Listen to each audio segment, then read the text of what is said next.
Okay, good afternoon, everyone, and welcome to today's session where we're going to explore how to support children with dyslexia at home, at school, using multisensory learning strategies.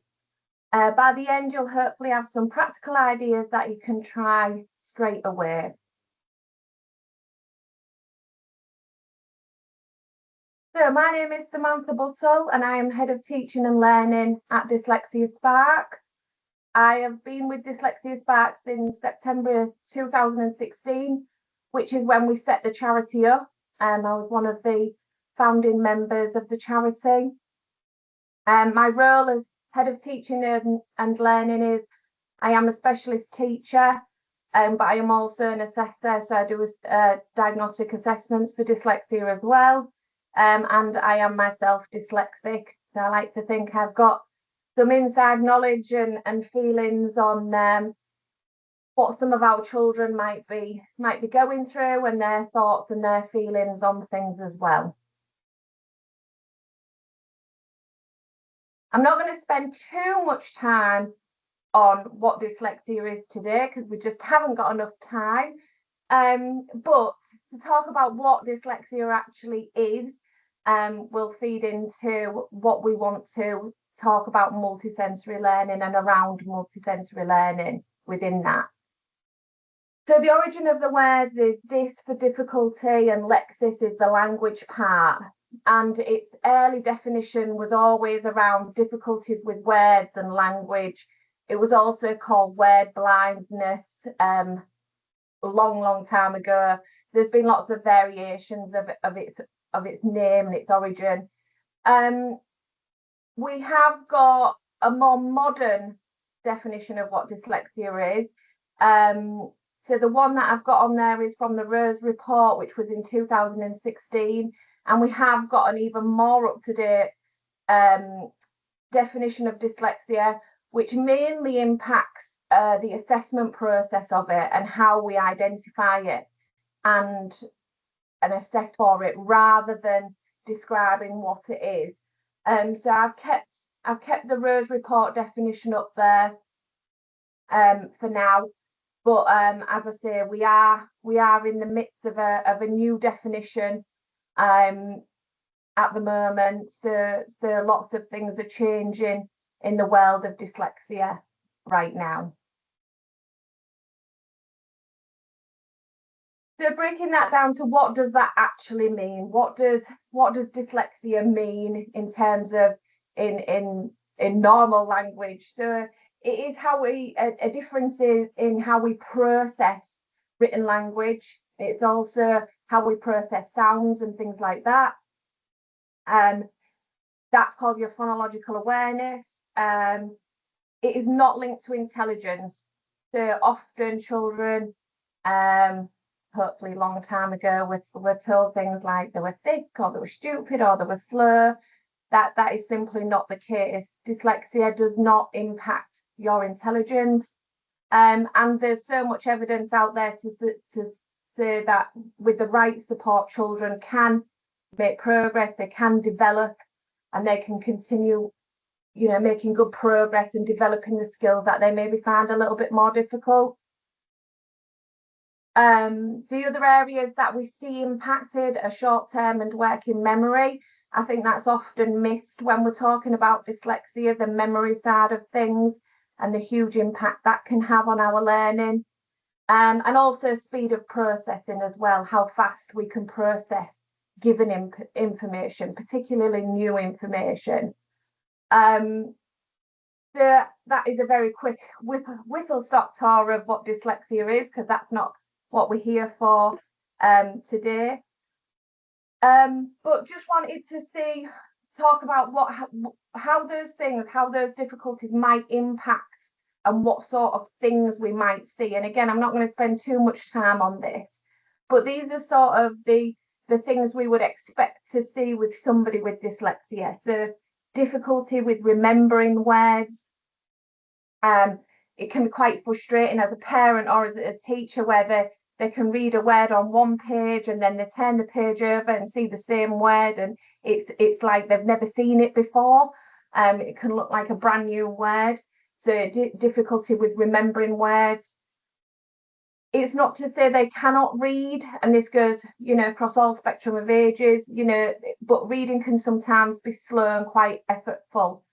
So it can be hard work, it can be tiring, and that is then when we can often see that children are particularly young children, and they're put off by that it's taken a lot of time and effort and energy into reading. We often see that those with dyslexia also have trouble with spelling patterns, so remembering those spelling patterns, remembering common letter patterns within words, and all these things. I mean, there's a whole host of other things, of course, that we might notice. These are sort of some of the more common difficulties we would see. And with these kind of difficulties, then we can often see frustration or loss of confidence in themselves and their abilities as well, which is quite important for our learning and things like that. So those are the sorts of things you might notice about someone with dyslexia. So what is multisensory learning? So it basically means involving more than one sense at a time. Okay, so like seeing, hearing, and doing. Research shows that this strengthens memory pathways in the brain, especially for children with dyslexia, but working in this way will actually benefit everybody. It gives them more ways to access information, and then that comes with the building of confidence. Many of you might have been on training courses or teaching courses or parenting courses in the past where you might answer a whole host of questions and they'll say you're a visual learner, or you're a kinesthetic learner, or an auditory learner. And lots of us do tend to have one that we favour or that is more dominant than the others. That's perfectly normal, even with a dyslexic learner.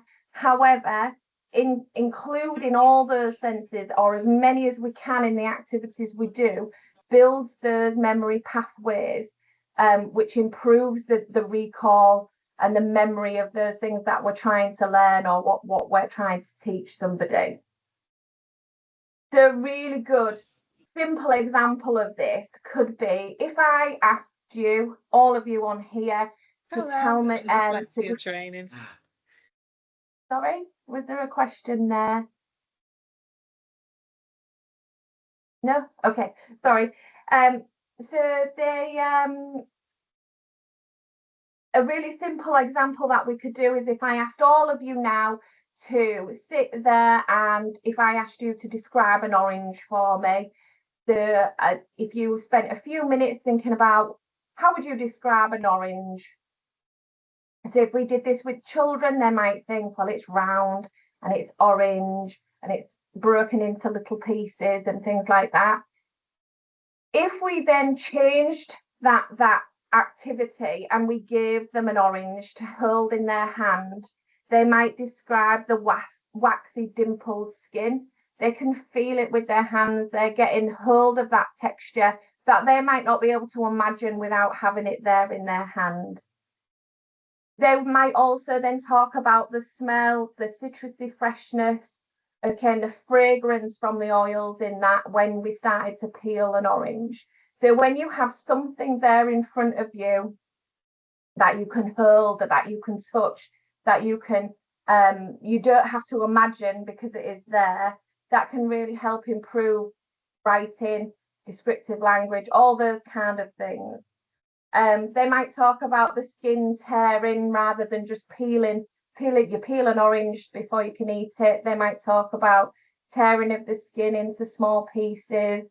And then eventually you could taste it, and you could talk about the taste of an orange, it being sweet and tangy, rather than trying to get all that information just from memory, just from an experience that if they've had that experience of eating an orange. So that's one example to think about how we would create some writing or some information around a piece of fruit. Okay, but you know, multisensory learning is about using all of those senses, or as many as we can, within the activities that we're doing. So the science bit behind it is basically, if we have dyslexia, we have a weaker sound to letter link, and that recall, that memory of it. But using multisensory learning gives us multiple brain routes. It connects those things. It gives us more routes to recalling information, which is only going to benefit the learner. And this, as I said before, of course, this impacts those with dyslexia, but this will impact all children in all classrooms. The more senses that we use, the stronger the memory of that particular piece of learning.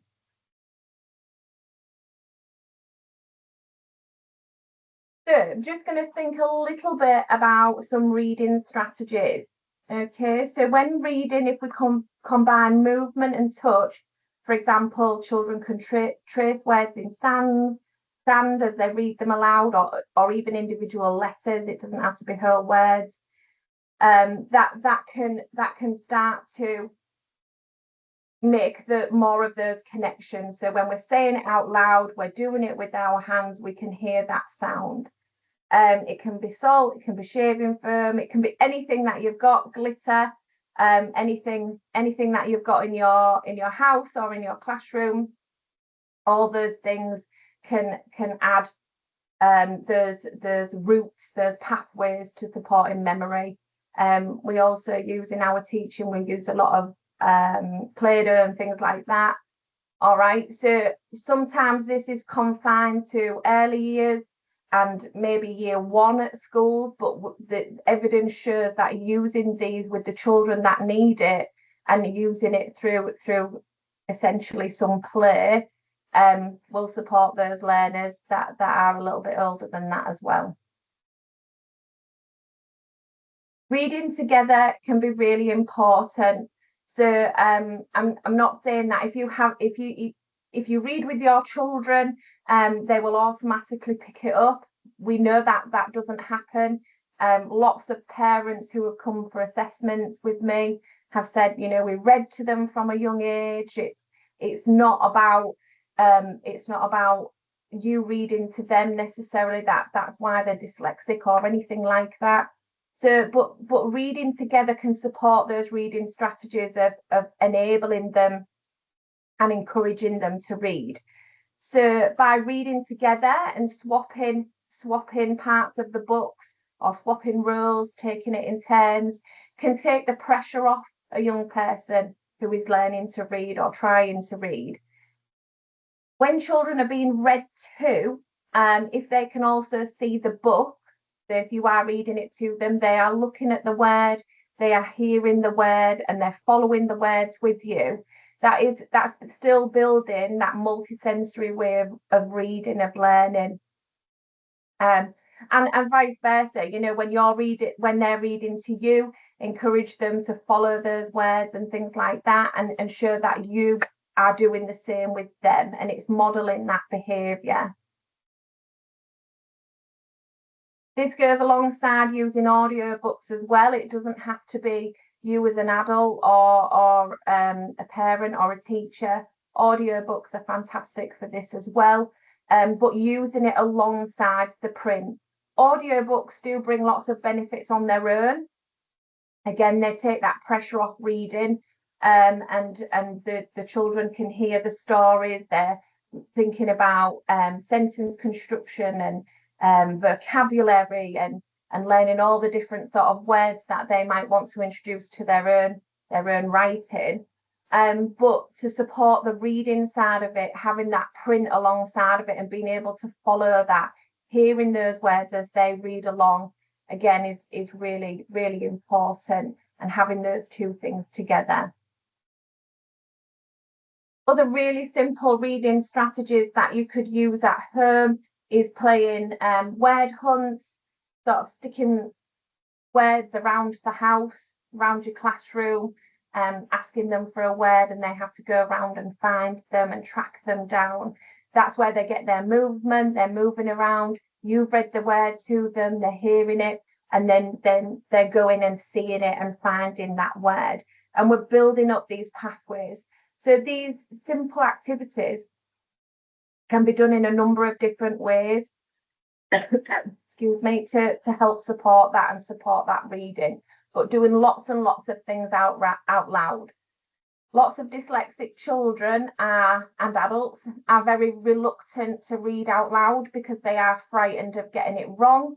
So making that environment of safety, of being able to read and make errors is okay, and then how we support those errors to encourage further reading. Also looking at the level of the book, of the text that we are giving them, is really important when encouraging reading. If they have a book that is simply too difficult for them, they are going to switch off to it and they're not going to want to do it. Again, there's lots of reasons around that, in terms of maybe feeling a bit embarrassed that they can't do it. But also when you're stopping and starting on lots of words within the book or within your text or just a short passage, it can be really difficult to follow the context of that, and you're not necessarily getting the comprehension that they need to enjoy the story or the book or the text that you've given them. Similarly, having a text that is too easy and that is not challenging for them can become a little bit boring as well. And they're not necessarily learning those strategies of breaking those words down. But when they're reading out loud to you and enjoy reading out loud, you can really pick up on those errors, if there are any, and support with those areas that they maybe need a little more support with through their reading.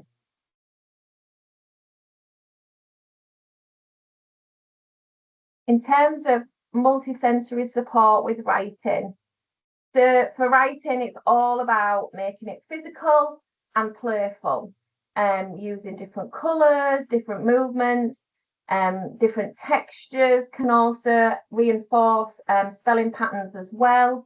So for example, a child can clap each letter as they spell a tricky word, so they're physically doing something, but again, there's a lot of encouragement of saying things out loud, and that being modelled by the adult, the parent or the teacher as well, to show that these strategies are fun and exciting and usable. We in our lessons, we do encourage children to write in something that feels comfortable for them. There's some children with different sensory needs really dislike using pencils and certain pens, so making sure that we have something that is suitable for them and makes them comfortable with their writing.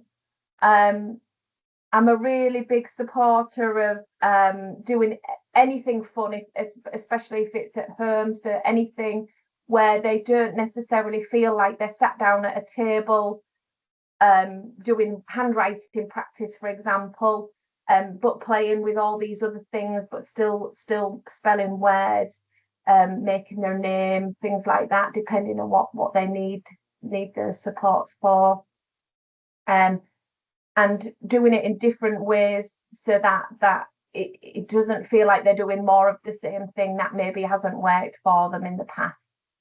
So with writing strategies, even then, we're really encouraging that saying everything out loud. So we're saying it, we can hear it. What are we touching? What are we using with our hands? And again, we sort of come back to things like Play-Doh and sand and all those kind of things that are fun for children to use. We do a lot in our centre. We also do a lot of air writing when we are practicing new letters and new sounds, and of course practicing writing those as well is equally important with letter formation. Every school has a different handwriting policy as well now, so having some support from your child's school or if you're watching from a school perspective, you know, can you support your parents with that, with your handwriting policy?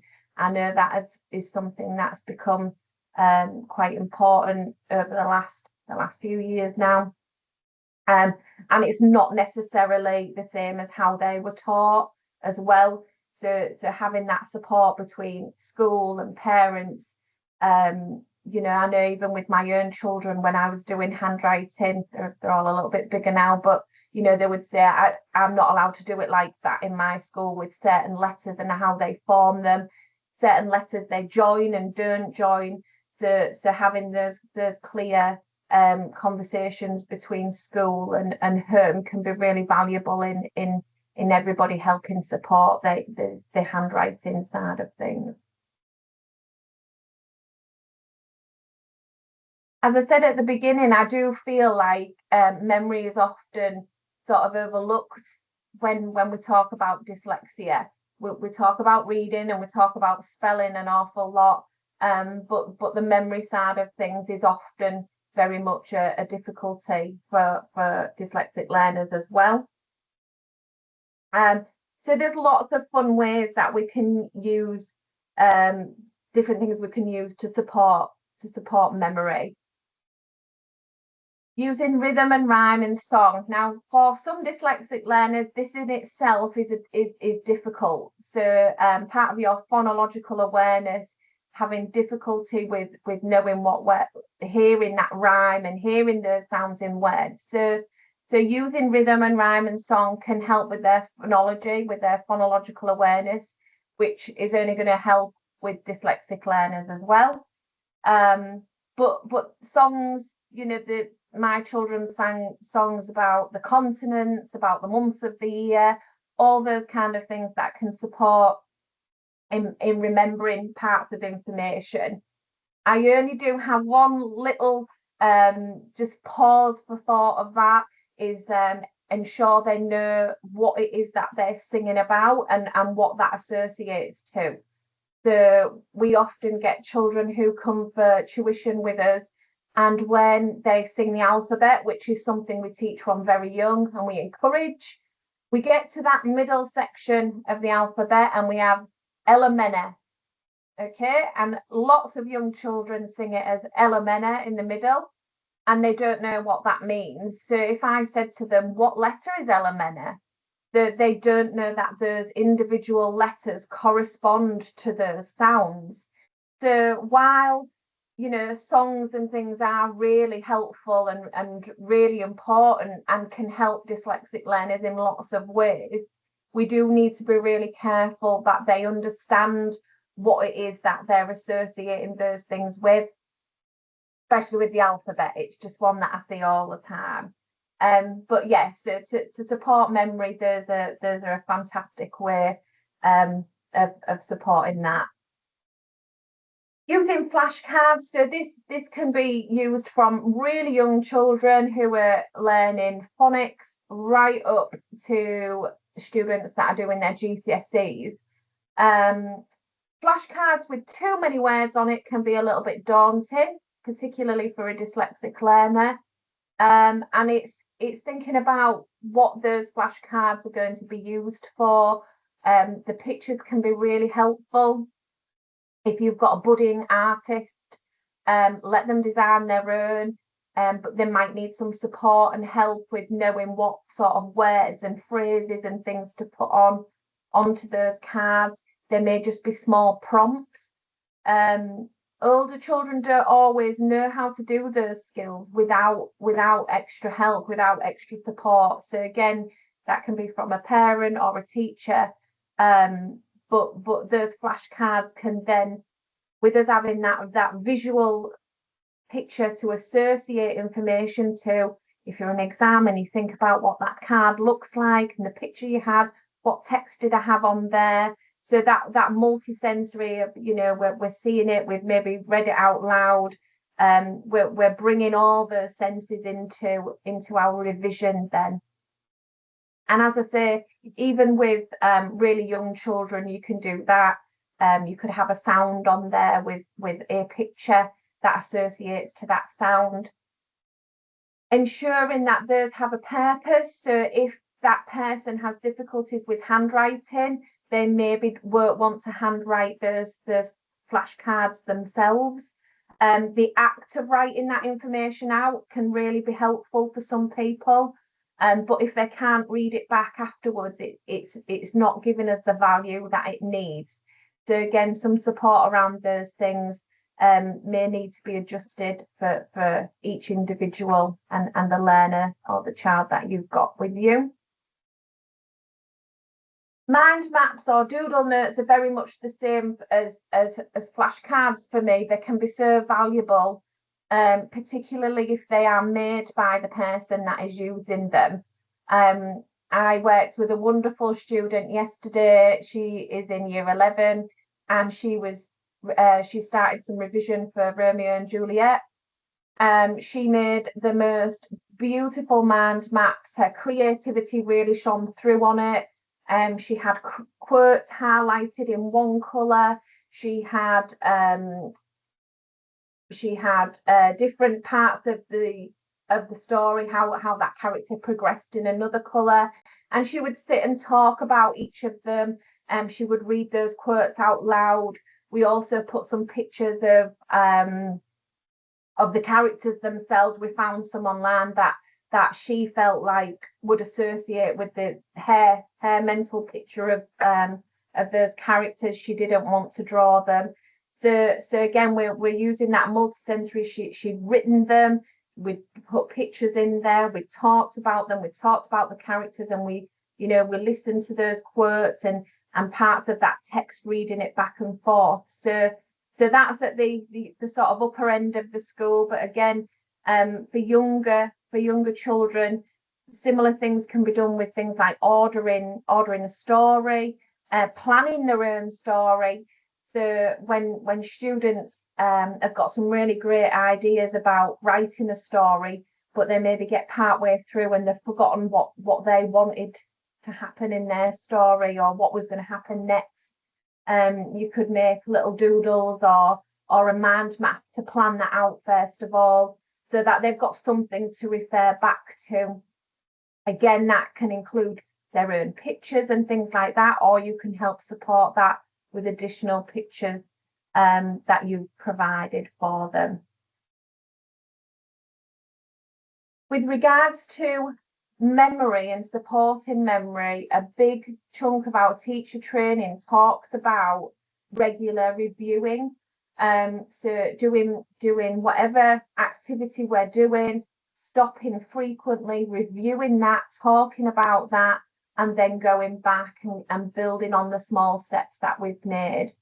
For dyslexic learners, that is really key into them helping them recall the information or remember information that we've been doing with them. So little and often with lots of built-in reviews can be really, really helpful.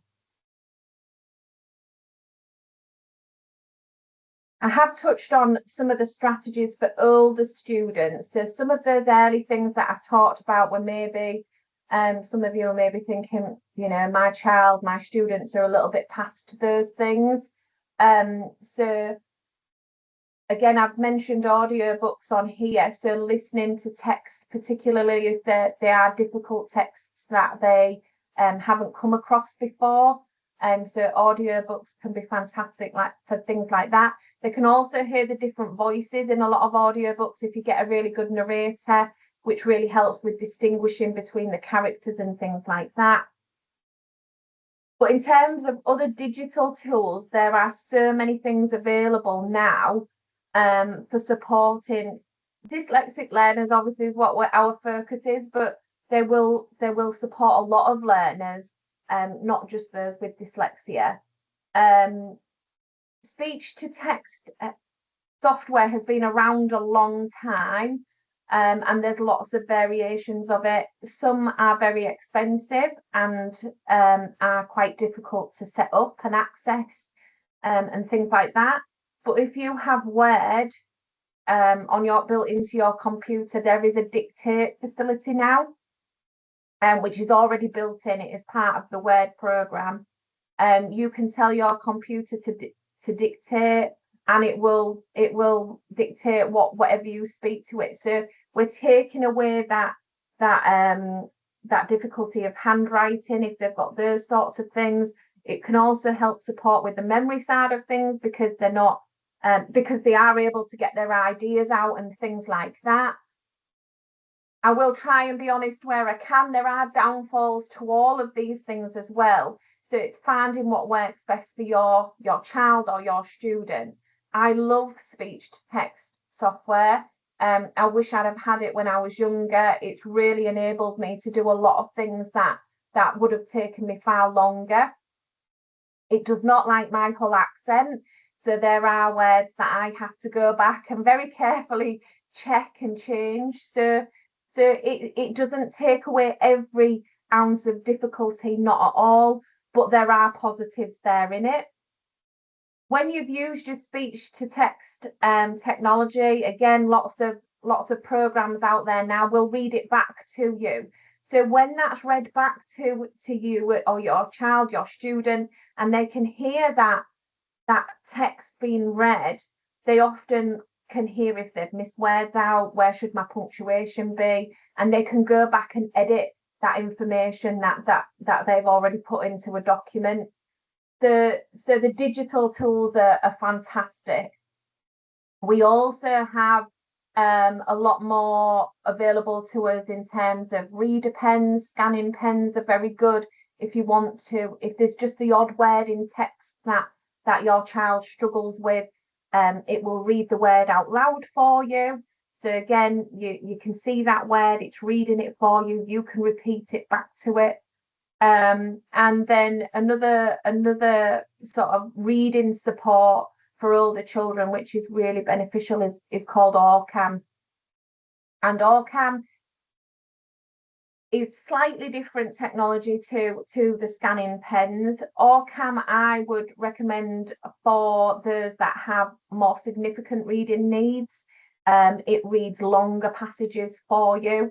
And then there are supports on there where there's a facility on there where you can scan a text and you read the text to the pen, and then it will calculate how well you've done and how many errors and things that you've made. So giving those older students that little bit more independent working, but still giving them some of the support that they need. Being able to highlight keywords in notes links a lot to what I was talking about with flashcards and doing mind maps and those kind of things. Sometimes if you are working with a dyslexic learner, and you said to them, right, I want you to highlight the keywords, the key vocabulary, they might just go and highlight huge chunks of it because it's all sort of important in terms of the text and the content. So some support may be needed around that, but being able to highlight key parts of a text, especially those older children that are looking at poetry anthologies, things like that, being able to annotate those certain words in those, why are those words in there, what were they used for, so picking out those key parts, the same as in the other texts that they will be looking at GCSE level, for whether it be Shakespeare, a lot of them do Inspector Calls, those kind of things. So again, a lot of that support will be given at school, but being able to share that information with them and, you know, talk about those individual words. We've highlighted that word, we can see that's important. Why have we made that word important within that text? Being able to chunk information together for essays and revision. So again, this does link to the mind mapping side of things, the flashcards, all those kind of things, but being able to chunk information together. So it may be specific topics or parts of a topic area, those kind of things. But again, it's not assuming that all children can do that independently in the first instance. They maybe need to be taught those skills initially so that they can be transferred across to the different subjects that they are they are learning and that they are working on.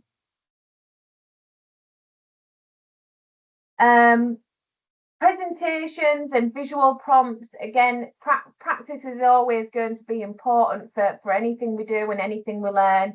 But there's visual prompts, again, coming back to those, that might be pictorial. They may have prompts that are just the odd word of things that they want to talk about if they are doing a presentation. Again, thinking of the older students who have to do their speaking and listening sections in their English exam. Maybe putting some supports together. That might be a mind map, it might be flashcards, or it might be some visual prompts or just some worded prompts. We talk about all these sorts of strategies that aiding everyone with dyslexia, but even under the canopy of dyslexia, everybody does work slightly different. So you may need to trial and error a few of these things and think what works best for the person sat in front of you. It's like when we do dyslexia assessments, we often make recommendations, and the parents might come back to us in a year or 2 years and go, that simply doesn't work for them, and that's okay. We've tried that one way, we maybe need to have a look or try something else. What else can we do to support their learning using their strengths and what they find easier? I do think this is really important, and probably one of the hardest things to implement, but encouraging and enabling young people to ask for help, that is not always easy. I'm sure lots of us as adults wouldn't find that particularly easy. If they do have exam concessions and things like that, or concessions in place for assessments and things, it's about making that the norm. That is the norm, that some people need those things and other people don't. If somebody needs a laptop to do their writing on, and they have speech to text, or then they have it they have it playing back to them. All of these things are to enable that person to get the most out of their education and to show what they are truly capable of. So making your environment really support that and enable everybody, whatever their needs are.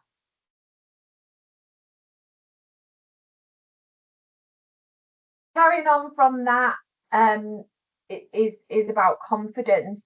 So it's not necessarily, hopefully it would come with multisensory learning, but confidence does matter. And we often see with the students that we teach in our centres, is that we see confidence is one of the first things that is improved when they start tuition with us.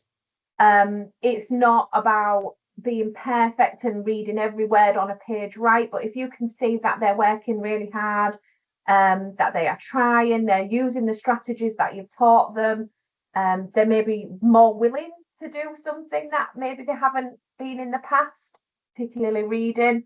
We do praise the effort and not perfection. We're not going to see perfection from anybody who is in education. That's why they're there. They're still learning. So really focusing on that effort of what they're putting into it, because that can quite easily be overlooked.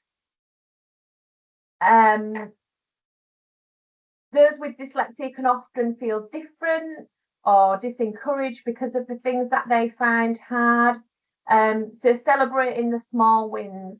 If they've read a word that they've been working on, or spelt a word in particular that they've been working on for a long time, and they've started doing that consistently, picking that out, there's always going to be lots of words that some of us just will struggle with spelling. So picking out those ones that we've mastered, spelling or reading, or even if it's remembering capital letters and full stops, is something that we see as quite basic, for some of our learners really isn't. Some of the strategies that we've talked about, or I've talked about, is encouraging that independent way of working. And again, in tuition, we often encourage to have a go first, to be independent, to try.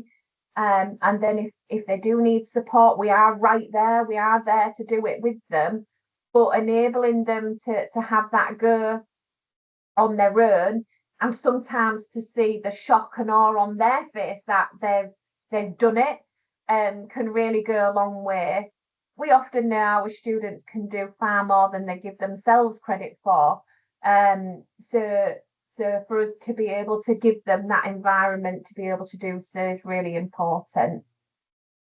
Dyslexia just does not mean that you've got an inability to do things. We just do things in a different way. We learn in a different way, and we sometimes have to portray things or project things in a different way.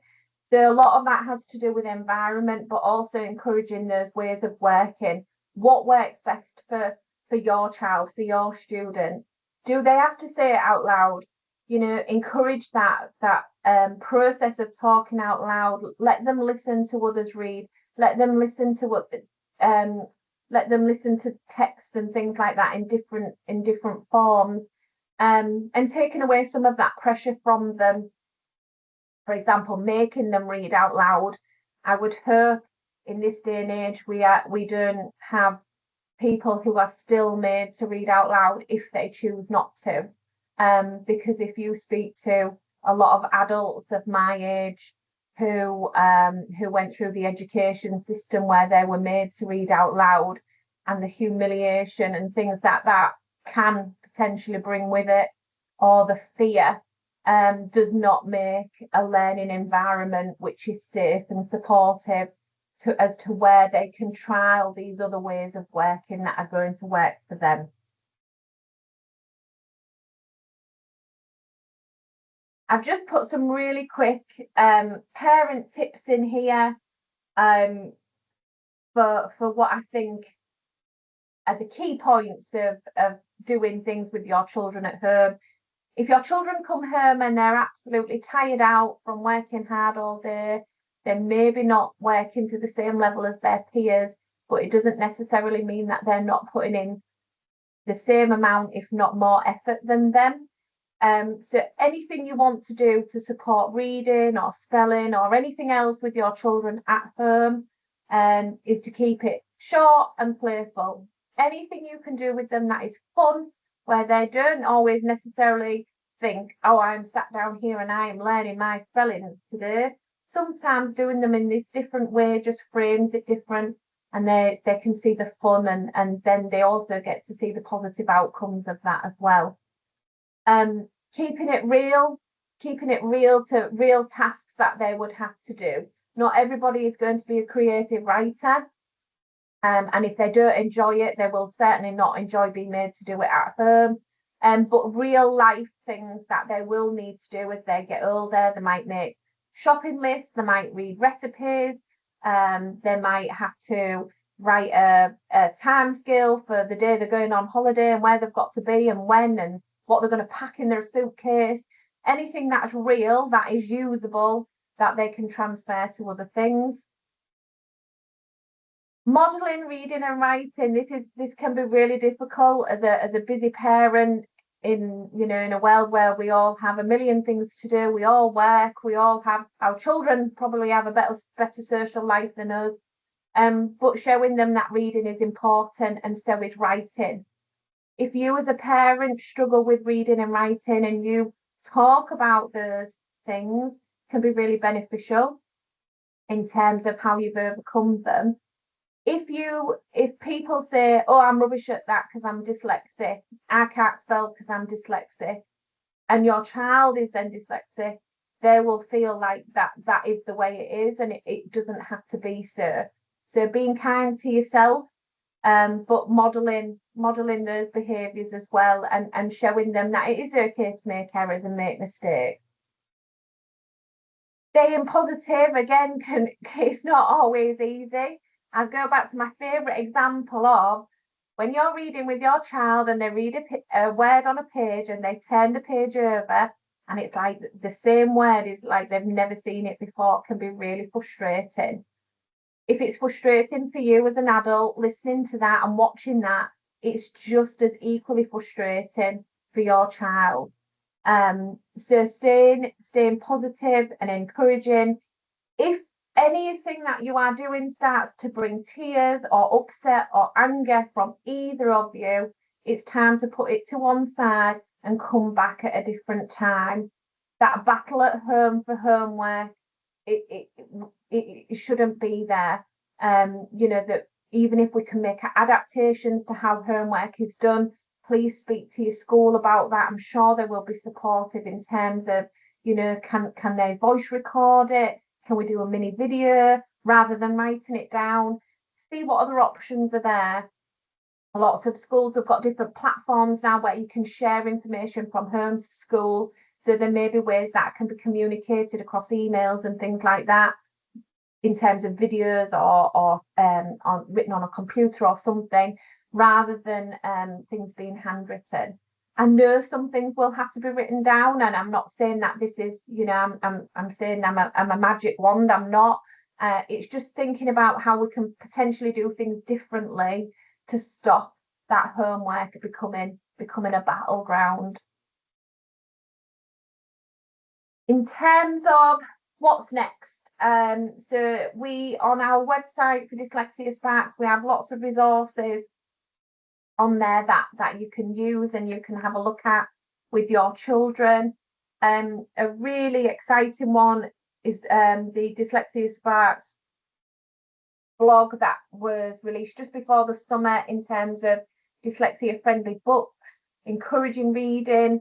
We launched our reading challenge just before the summer, which was really successful. So just encouraging that reading. So again, this is all on our website. So lots of other areas of support that you can access from us there. At Dyslexia Sparks, we also offer face-to-face tuition. So that is usually done on a one-to-one or a one-to-two basis, depending on what your child's needs are.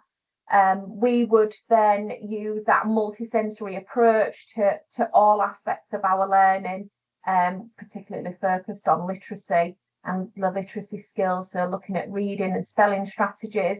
And again, we do implement levels of technology, things like that, also to support learners as well. So I'm just going to give us, we've got a few minutes left. I've done really well for time again this week.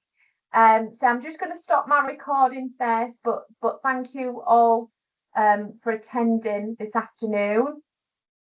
I'm just going to stop the recording just so that if anyone has any questions, you can ask those without those being recorded.